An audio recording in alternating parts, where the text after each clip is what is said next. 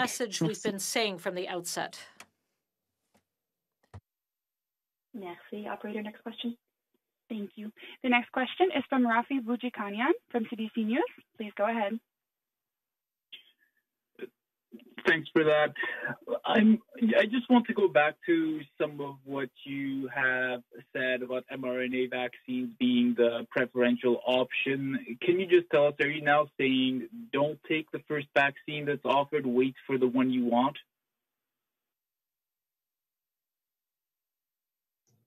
So what we're saying is that, and what we've said all along, is that the mRNA vaccines are the preferred vaccine.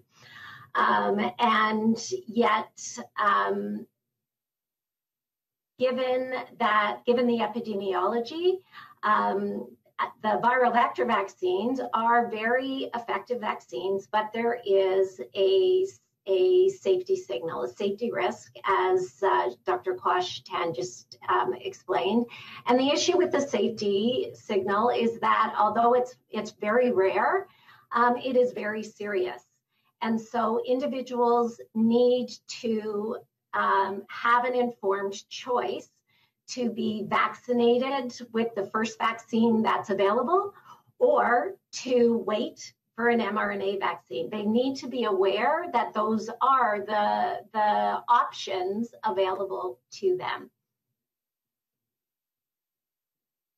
Okay, thanks. And as a follow-up, I just want to return to the question of those 300,000 doses. Why was the public only told Friday evening about the issues connected to the Baltimore plant?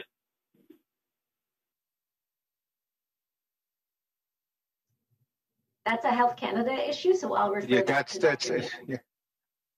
It's Dr. New. I can't really speak for Health Canada. I think they certainly were doing their due diligence in terms of, getting the information with respect to what was happening at that plant, with respect to a specific ingredient involved. There's obviously some preliminary work that needs to be done in terms of getting the right information, the right data, to be able to then communicate that, as you said, to Canadians in an open, transparent manner. So that certainly is what I understand has happened. They didn't have a sort of an early indication beforehand until it came to light. I think probably with respect to discussions they've been having with the FDA and others, because I think it was the FDA that first brought to light some of the issues in terms of quality assurance at this plant, and then by doing some further sort of investigative work, it became apparent that a key ingredient in the vaccine for this particular shipment of doses to Canada was potentially involved. And that's why Health Canada is doing its work, its homework,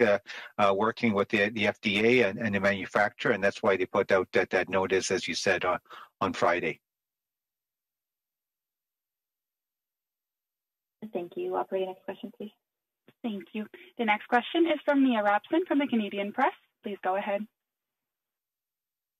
Yeah, I'm wondering, just sort of following up on this idea that you're not saying that the effectiveness of AstraZeneca or Johnson & Johnson is necessarily worse, but that it's just because they have this safety signal. There are now about 2 million Canadians who have been given this AstraZeneca vaccine and are hearing this and thinking, well, did we get duped into taking this vaccine? What do you say to those 2 million people who now are sitting there wondering if they should not have gotten this vaccine or whether they should even get the second dose of it?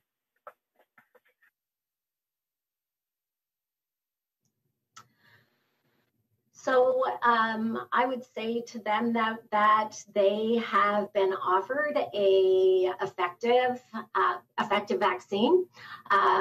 We communicated. We've been very consistent in terms of our messaging through NACI that vaccines, all COVID vaccines, are safe and effective.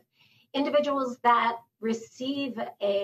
have received an AstraZeneca vaccine and are worried should be vigilant for the symptoms, particularly if it's within 1 to 3 weeks after receiving a vaccine. They need to be aware of the signal, and if they get any of the symptoms, such as severe headache, they should seek care immediately. After that point in time, after about 3 or 4 weeks, there is absolutely nothing to worry about in terms of having VIT.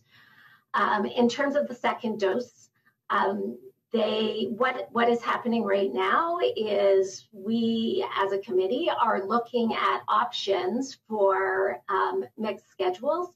As of now, though, there is no reason for people to not receive a second dose of AstraZeneca vaccine or mRNA vaccine. And NACI will be making a recommendation about mixed schedules as soon as we see some information from some studies that are looking at specifically at mixed schedules. Thank you. And I'm just to follow up also on the idea of the delayed second doses, is NACI doing any further study or work on data on whether or not delaying the second dose is a good idea or not? I mean, I hear from lots of different groups sort of lobbying that they should get their second dose earlier. I'm just wondering if there's any studies forthcoming that NACI will be changing its recommendations based on, or if that issue is done as far as you're concerned. So we don't do studies as a committee. We review the results of studies, but absolutely we continue to get presentations and synthesis of literature that is looking at effectiveness of one dose and as well as effectiveness of two doses. I agree, we are hearing as well, particularly from my provincial hat as opposed to my NACI hat, from groups that are feeling that they should be an exception to the rule. And, you know, I think one thing to keep in mind is that for certain subsets, like subpopulations, we actually don't have information about how effective two doses of a vaccine is, of COVID-19 vaccines are. So that would include people with immunodeficiencies or people suffering from cancer. And so obviously every Canadian needs to have a full series of COVID-19 vaccines, so two doses for most vaccines other than the Janssen product. But importantly, the group, it's just as important for people with immunodeficiencies that everybody around them gets vaccinated. So if they don't respond, whether it's to one dose or two doses, the population around them is vaccinated. So there's many advantages to ensuring the most number of people are vaccinated as quickly as possible. But we do keep looking at the data. Thanks. Matthew Tunis here, Executive Secretary for NACI from the Public Health Agency of Canada. Just to add to Dr. Deeks's remarks, we know that many provinces and territories are actually doing real-time vaccine effectiveness monitoring, including monitoring of this first dose so far. And so, as Dr. Deeks mentioned, and we're facilitating that information to come forward to the committee so that they can continue monitoring, continue seeing how well individuals are being protected over time with that first dose. So it is something that's being very actively monitored, not only at this national level as we see the information come up, but also at the provincial territorial level. They're doing, in many cases, weekly monitoring to keep a close check on how that first dose rollout and effectiveness is progressing. Thanks.